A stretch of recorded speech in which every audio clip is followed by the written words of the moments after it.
Dans le cadre de la préparation d'une leçon de course d'orientation, le choix de l'emplacement des postes demande toujours un peu de temps à l'enseignant. Il ne suffit pas de placer des cercles sur des points remarquables pour garantir un bon traçage. Tracer, c'est toujours réfléchir en termes d'itinéraire. Ce dernier doit permettre à l'élève à la fois d'évoluer en toute sécurité, mais aussi de découvrir des solutions nouvelles.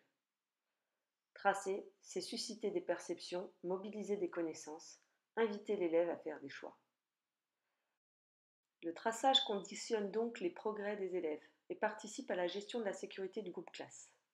En effet, proposer des circuits, et non une course au score, permet à l'enseignant d'anticiper le déplacement de ses élèves et contribue à garantir, pour les élèves, une adéquation entre leur niveau de pratique et la difficulté de l'itinéraire à laquelle ils vont être confrontés.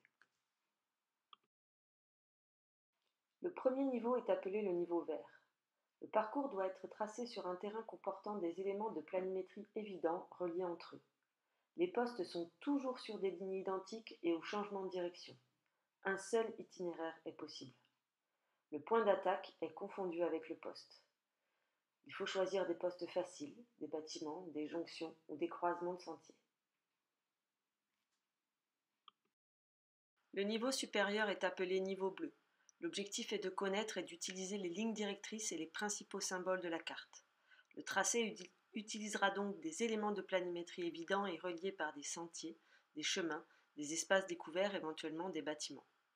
Les postes sont faciles à identifier, situés à proximité des lignes et du point d'attaque.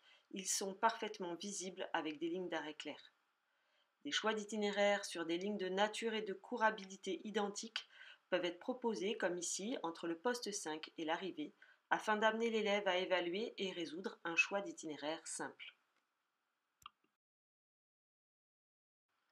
L'objectif du niveau jaune est de comprendre les différences de dénivelé et d'utiliser les grandes formes de relief pour s'orienter.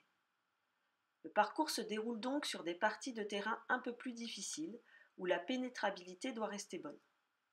Les postes deviennent plus complexes.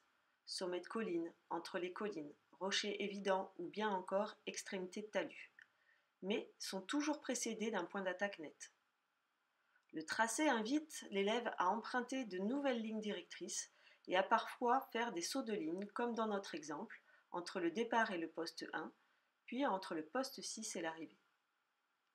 Le saut est à réaliser dans une zone de bonne visibilité, avec une ligne d'arrêt évidente au nord, constituée ici par le talus puis par le chemin. Nous pouvons alors espérer que les élèves ainsi mis en confiance acquerront progressivement la capacité de faire des sauts et des visées sommaires. Pour les élèves les plus aguerris ou dans le cadre de l'association sportive, nous pourrons ensuite proposer le niveau orange. Les niveaux de traçage violet et noir explicités par la méthode fédérale de la FFCO ne seront pas proposés dans le cadre scolaire. L'objectif du niveau orange est la simplification de l'itinéraire. L'élève réduit le nombre d'informations pour progresser, utilise des points, réalise des visées.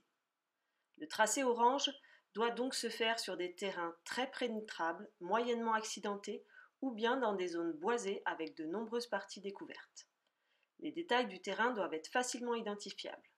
À la différence des circuits faciles, les postes peuvent être, comme dans notre exemple, des éléments de relief, collines, buttes, dépressions, avancées bien marquées ou bien falaises, avec obligatoirement un point d'attaque précis situé à moins de 200 mètres du poste et une ligne d'arrêt claire.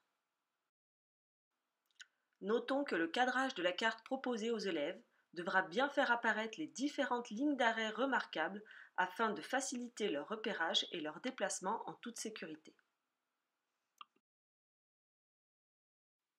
Concernant le traçage, nous rappellerons les incontournables.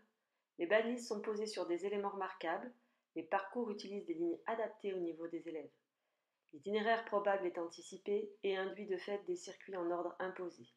Le maillage des circuits réduit le temps d'isolement et doit pouvoir favoriser une pratique individuelle qui raisonnablement n'excédera pas une vingtaine de minutes. Pour conclure, rappelons que la sécurité en course d'orientation est portée par l'adéquation entre la définition du milieu de pratique, la nature des tâches et leur degré de difficulté, les ressources des élèves et le dispositif de supervision.